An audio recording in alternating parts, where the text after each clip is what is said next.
Hello from the Dukascopy TV studio in Geneva. I'm Daniel Schwenger. Alongside me to discuss the topic of local currency bonds in the CIS region is Mr. Zolotarev. He is chairman and founder of Maximus Capital in Geneva. Mr. Zolotarev, welcome to the studio. Thank you, Daniel.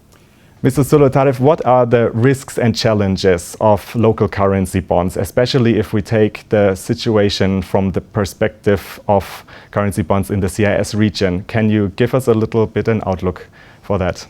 Well, investing in local currency bonds has always required specialized skill set. And as we have recently seen, one doesn't just have to examine and evaluate it from the credit perspective, but also take into account many geopolitical factors. You asked the question about the CIS region, and that region in particular has posed quite a few surprises, especially during this year. What actually are the economic influences and geopolitical factors that are most important? Well, normally when you're investing in bonds, what's the question that investors need to ask is, will this guy pay me back? Will I get paid back my money? When you're talking about local currency, there are many factors at play, especially in emerging or developing markets. There could be intervention from central banks. Currencies may not be fully convertible. There could be questions of liquidity, access, and reliability of local partners. Mm-hmm. And which countries and regions do you think are particularly interesting in the months to come and throughout 2015? Well, we've had a lot of experience investing in the CIS region in local currency. And probably the countries that we're most familiar with are Russia, Ukraine, Kazakhstan, and Azerbaijan. With the recent events surrounding the Ukraine crisis, we've seen obviously tremendous outflow of investor interest from out of the region. And might I add, countries which had very little to do with the Ukraine crisis, like Kazakhstan or even as far as Mongolia, have been affected. We can talk for hours about the geopolitical risks and what it means for all the investor community. However, I think if we focus on the short term, being the next year, my sort of quick summary, and there is of course a tendency to lump this region together as former CIS.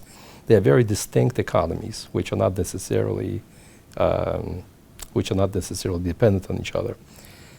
For example, resource-rich countries like Kazakhstan and Azerbaijan, in my view, pose probably most interesting investment opportunities. They've been sold off because of this crisis.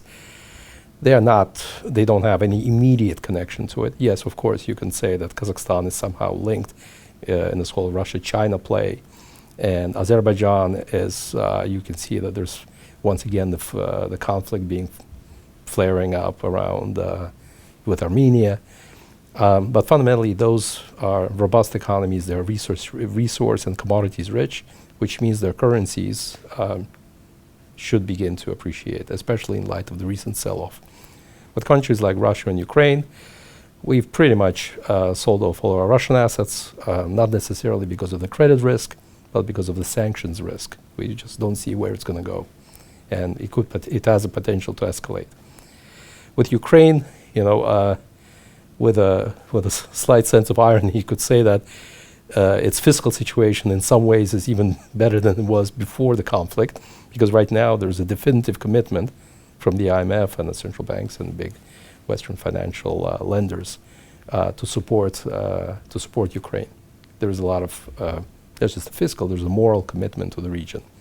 So I don't see any of those countries defaulting or restructuring within the next year. You asked about 2015. I don't see any defaults or restructurings in the short term. And what is your particularly take on the Ukraine as an investment?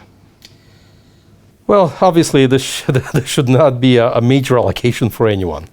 However, on a speculative basis, I think it's an acceptable risk in the short term as long as you stick to the sovereigns or quasi-sovereign institutions. So if we sum up for the CIS region, is there value and performance left for local currency bonds? Yeah, I think in terms of specifically the regions that I think offer the great risk-reward scenario are Azerbaijan and Kazakhstan. Ukraine, of course, is highly speculative, but selectively, I think it's possible to have a decent return there.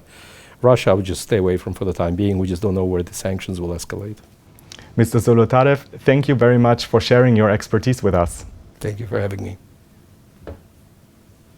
And thank you very much for watching. Do make sure to keep clicking back on the Dukascopy TV website for latest updates and exclusive interviews. Have a great day and see you next time.